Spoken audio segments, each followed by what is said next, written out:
A thief can walk up to your hotel door, tap their phone against it, and a green light turns on. No force, no noise, no evidence. But before you go and cancel your vacation, think about it this way. We don't stop driving because car accidents happen. We put on seatbelts. We're gonna treat hotel security the same way. This isn't about being paranoid, it's about being prepared. Your hotel key card might be vulnerable to a massive security flaw that affects over 3 million hotel locks worldwide. It's called Untethered. Researchers discovered that older RFID locks, specifically the SafeLock brand, can be cracked in seconds using a cheap Android phone or a Flipper Zero. These locks are found in hotels throughout 131 countries, and they take time to replace, which means many hotels are still vulnerable right now. So what can you do? First, engage the deadbolt. Electronic hacks usually can't retract it. And if you want to be extra safe, you can pack a deadbolt strap. This physically prevents the deadbolt from turning, stopping not only hackers, but also the under the door wire tool that thieves use to hook the handle from underneath the door crack. The most terrifying security breach isn't a hacker though. It's a person physically hiding in your room before you even get a chance to lock your door. The Guardian published a first-person account from a woman who checked into her hotel room and dropped her key card on the floor. And when she bent down to get it, she came face to face with a man hiding under her bed. This is why the very first thing you do when you enter the room is what I call the seatbelt check. Prop the door open with your luggage so it doesn't close yet. Check the shower, behind the curtains, under the bed, and only then do you close the door and add that deadbolt strap if you packed one. Speaking of packing a deadbolt strap, I built a free tool that automatically creates a personalized packing list for you based on your trip length, style, and climate, including essential security items. It's completely free and the link's in the description. The moment when you check in is when you're most vulnerable to stalking, not because of the clerk's intentions, but because of their volume. If a clerk announces, "Here's your keys to room 204, anyone in the lobby now knows exactly where you sleep and that you've arrived with full suitcases. Security experts warn that clerks should never announce the room numbers out loud, and instead they should just write it down. This literally just happened to me when I checked into the Marriott hotel, which is supposedly a good brand hotel. She announced my room 714 right out loud, but luckily I looked around and there was no one else in the lobby at the time. This isn't just for security though, because if other people know your name and your room number, then they can put charges on your card for services at the hotel and you end up footing the bill. So if the clerk does announce your room number out loud and there's other people in the room, politely ask them to change your room and write it down instead of announcing it. It's a small request and it can make a huge difference. Have you ever used the messaging system within these hotel booking apps? It turns out if you're trusting these apps blindly, you're putting yourself at risk, and we actually almost got scammed this way. Hackers don't just hack travelers, they're also hacking the hotel's login credentials. This allows them to send you messages from within the official Booking.com or Expedia apps saying things like payment declined, please verify your card details. And because it appears in the same thread as your real conversation, people are falling for this instantly, including us. We were this close to falling for it on the Booking.com app. And then there's other travelers like Laura who lost 500 euros because she received a message inside the Booking.com app that seemed to come from her hostel. So if you ever get a payment verification request or anything requesting sensitive information from within these hotel apps, do not click anything. Call the hotel directly from the number that you find on Google Maps, not the number that they may have mentioned in a message. And definitely do not be the person who watches an entire hotel security video without hitting the like and subscribe button to help other travelers find it. I see you.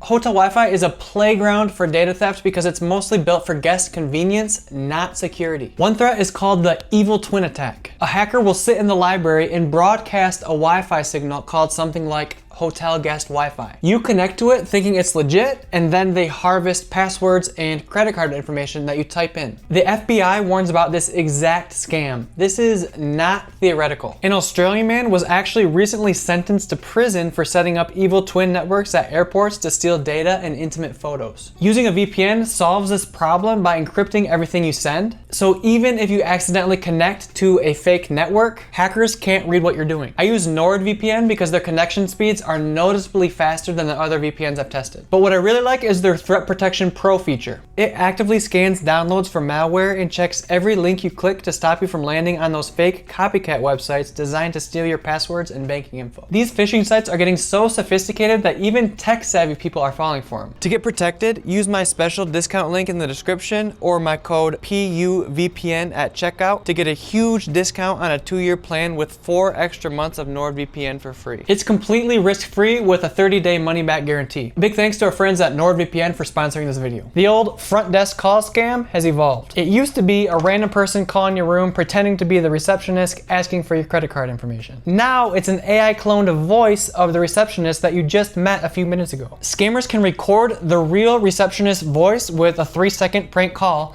clone it, and then call your room. It sounds exactly like the person downstairs. McAfee research shows that with just 3 seconds of audio, AI tools can clone a voice with 85% accuracy, which has led to a rise in impersonation scams. And the ABA Journal even published a terrifying real-life story where a mother sent $15,000 because she heard her daughter's exact voice crying on the phone. So here's the rule. Never give sensitive info over the hotel phone. If the front desk calls about a payment issue, hang up and walk downstairs to the front desk. That room service menu on the nightstand might be a trap. The threat is called Quishing, which stands for QR phishing. Scammers print their own QR stickers and stick them on top of legitimate QR stickers on menus like you might find in your hotel room. You scan to order a burger, pay the scammer, and the food never comes. The Daily Record reports that scammers have cost victims millions by pasting fake QR stickers over legitimate codes in pubs and restaurants. And the same can happen with hotel room menus or those food flyers that you might find under your door. The solution is super simple. Always scratch QR codes to see if they're a sticker, and ignore any food flyers altogether, no matter how cheap that pizza delivery is. Before you even walk into your room, the location of that room determines your safety profile. Ground floors have a higher risk of smash and grab theft, parking lot break-ins, and unwanted window peepers. But high-rise floors above about the 7th floor or so come with their own problems. In many cities, fire rescue ladders